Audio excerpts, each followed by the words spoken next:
you ever seen a 17th century ship? Have you ever wondered what it was like to go aboard or go below decks? Come along with us and we're going to show you our reproduction of the Susan Constant.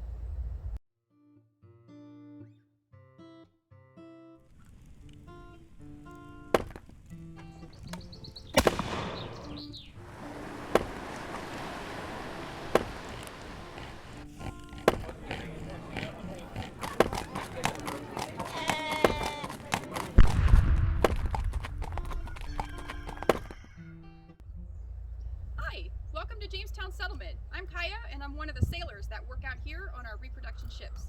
I'm standing in front of a reproduction of the Susan Constant, which was the largest of the 3-fleet ship that came to Jamestown in 1607. Susan Constant was a 120-ton vessel, meaning she can carry 120 tons of cargo. She's really not made to carry passengers, but on this voyage, the only way for the Virginia colonists to get here was to come on board this merchant vessel. When you come to Jamestown Settlement to visit the ships, we're very fortunate to have this nice sturdy pier and a good solid gangplank to go aboard. But in the 17th century, they didn't have those. So we're going to show you how you may have gotten aboard if you were a colonist or someone helping to load cargo. One of the ways you might get aboard is with a simple wooden plank that would help you walk up to the ship. But if you're not at a dock and you need to be rowed out to the ship, you might use a pilot ladder, like the one you see hanging behind me. Welcome aboard. We're here on the main deck of Susan Constant now. And this is an area where you would see sailors working, operating some of the sails, keeping the ship clean, maybe doing something with the anchors. You wouldn't see very many colonists up here because they don't know how to operate the ship. They're going to be living down in the middle or the tween deck of the vessel, which we will go to see in just a minute.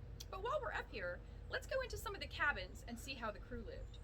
We're going to go up forward here and talk about the common sailors first. Yeah. So we're about to go into the starboard cabin up here at the fore of the ship, and this is the bosun's quarters.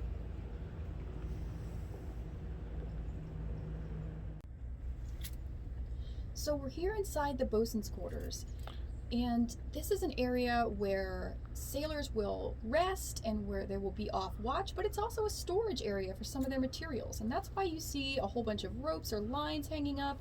There are some tools up forward, there are stacks of canvas. All of these things are items that sailors will use when they're doing some of their work.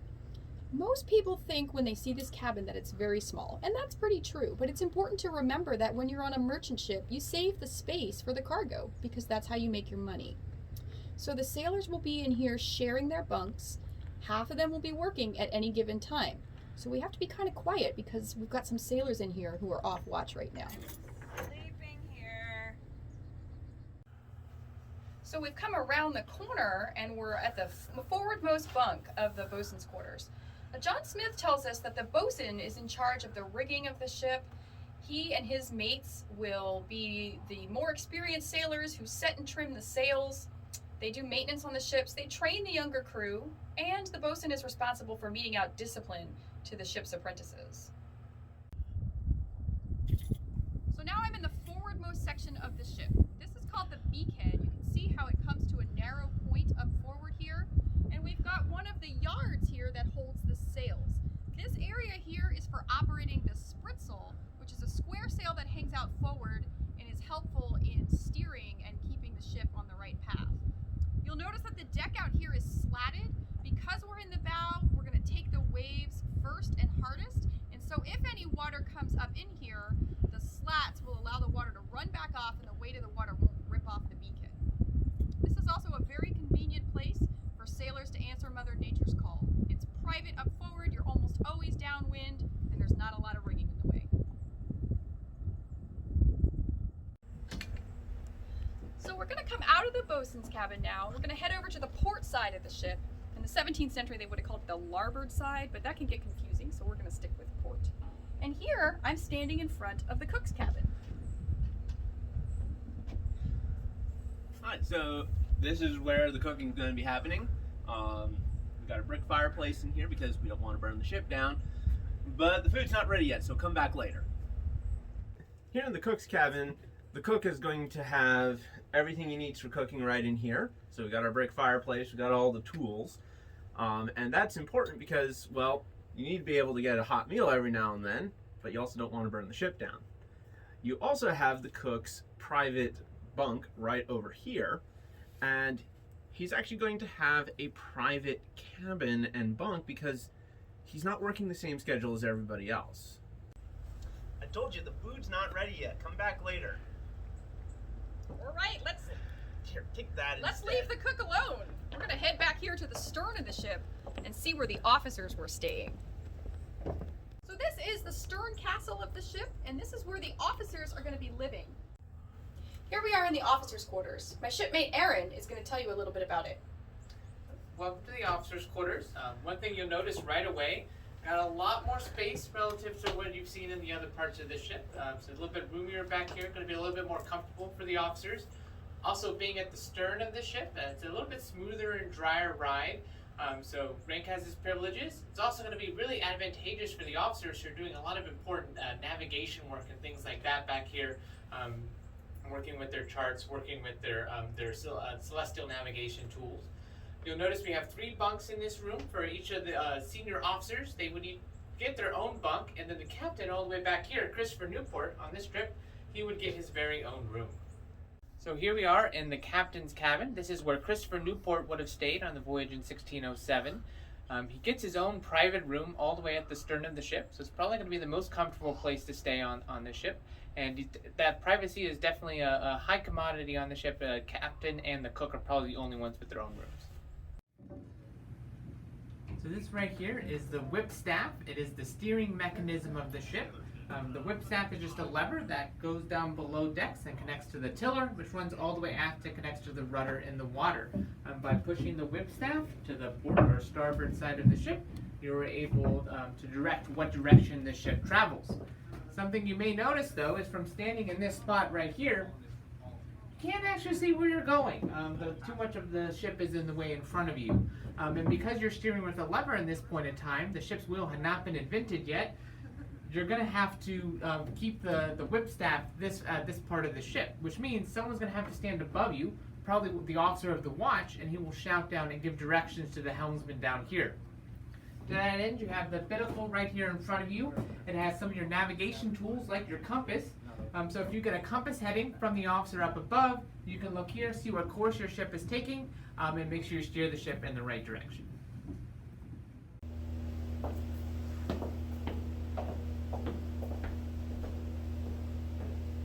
So now we're on the tween deck of the ship. Normally, this would be a space that was reserved for cargo and also housed the ship's guns. On this particular trip, the only place to put all of those extra passengers is going to be down here on the tween deck. Now, one of the most popular questions we get here about the ship is how did we know what the ship looked like so that it could be reproduced? And the answer is we really don't have a lot of sources. One of the major documents that we used is a court case that occurred when Susan Constant ran into another vessel in the Thames River shortly before her voyage to Jamestown. This collision resulted in a lawsuit that was filed with the High Court of Admiralty, and that lawsuit gives us information like who owned the ship, how large was she, and what was her purpose. In order to fill in the remaining details, researchers have looked at paintings and drawings and half models of other ships from the same time period, and they've even looked at maritime archaeology from sunken vessels that were similar to Susan Constant. Now, we can't reproduce a 17th century vessel exactly because it wouldn't meet modern safety standards. So when you do come to visit the ship today, you will see some modern accommodations that we've made in order to help people be safer. We've got an entrance ladder and an exit ladder that the colonists would not have had. They've got metal handrails, and they're a little bit safer for people to come down. You notice we keep our gun ports open most of the time so that it's light enough down here for people to see where they're stepping. And we've also removed some of the bulkheads to allow for better airflow and for better vision for the visitors. So remember we said that the tween deck is not designed to hold a large number of passengers. It's really designed for cargo. So when those 54 Englishmen are traveling to Virginia, they're going to have to make their own accommodations down here on the tween deck. John Smith tells us that they should bring enough canvas to make a mattress at sea for 2 men. So we've got a mattress right here, and you can imagine that 2 people have to share it, so it's not going to be very comfortable. We also know that they likely brought some of their own personal items in sea chests or in bags along with them. and that for the 144 days they spent together down here, they probably didn't have a whole lot to occupy their time. They may have sung to each other, they may have read, they may have played some games, but mostly they're going to be facing a whole lot of boredom. I'm standing here at the stern of the ship, below decks in the tiller flat. If you look behind me, you can see a few bunks. Those are reserved for some of the lower ranking officers, and right next to me is the tiller. This is the second part of the steering system. You saw the whipstaff earlier up in the officers' quarters. Here's the bottom part of the whipstaff connected to the forward part of the tiller, and then the tiller runs aft to the rudder, which is in the water. One of the compromises we made in rebuilding this ship was to leave this bulkhead or wall out. That helps with the airflow for the ship, but it also allows visitors to be able to see the steering mechanism. And since it's one that most people are not familiar with, we think it's really interesting for everyone to get a look at.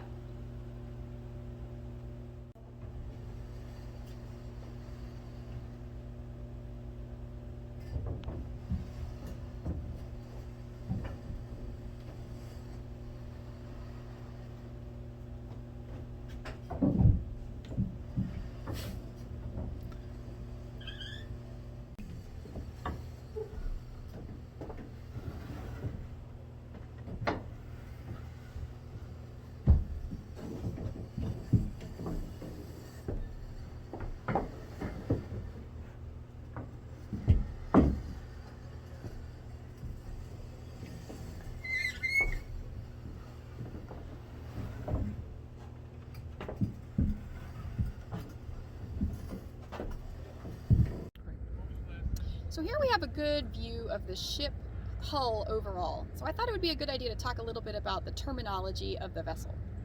If you look at the front of the ship, that's known as the forward section of the ship, or the bow. That's the rounded hull part that's sort of near the water, and then as you look further up, it turns into the pointy part, or the beakhead of the vessel. Right behind that area is a raised building-like structure called the forecastle. Sometimes you'll hear people call it the forecastle.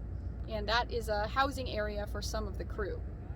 Continuing further back or aft, you'll wind up in the midship section or the waist of the ship. Continue even further aft and you'll see another raised superstructure, that's the stern castle. And as you work all the way to the rear of the ship, you'll be in the stern of the vessel. Now we'll talk about the parts of the ship that are designed for helping to propel the vessel. We'll start with the masts. Those are the big things that look like telephone poles that stick straight up. If you start all the way forward, you'll see something that looks like a telephone pole that tipped over. That's the bowsprit, and it helps you with a steering sail up forward there. Now move aft to the next mast, that's the foremast. The mast in the middle of the ship, or midships, is the main mast, and the mast on the stern castle is the mizzen. Each one of those masts has a yard or a crosspiece that holds the sails. You can see our sails are off for winter maintenance right now, so you have a really good view of those yards. The foremast holds the foreyard, the main mast holds the main yard, and the mizzen mast holds the mizzen yard. Take a good look at that mizzen yard. It's the only one that points fore and aft on the ship instead of athwartships or across the ship like the other yards do. If you go back to the foremast and the mainmast, look right at the top of them. You'll see a big round platform. That's called a round top, and it's a workspace for operating the sails that are up there and for performing rigging and maintenance tasks. If you're standing on the round top, there's another mast above it. On the foremast, that's called the foretopmast, and it has its own yard. And on the main mast, that's called the main topmast, and it also has its own yard. Above that, you'll see the flagstaffs. We're flying the English flag, the King's colors, and a St. George pennant. Well, thanks very much for joining us. I hope you enjoyed this introductory video to the Susan Constant.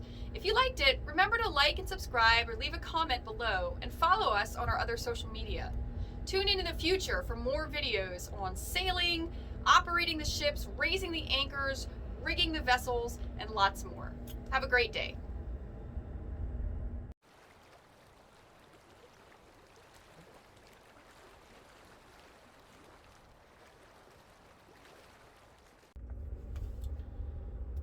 Well, that's it for now. I hope you enjoyed this introductory tour of the Susan Constant. If you liked it, remember to like and subscribe and follow our other social media. Tune in the future where we'll have more ship videos talking about sailor life, climbing in the rigging, setting sails, raising the anchor, and many more maritime things. Maritime things. Maritime. What? Oh my God. What? That bag right there with the sanitizer. Oh! Let's move that.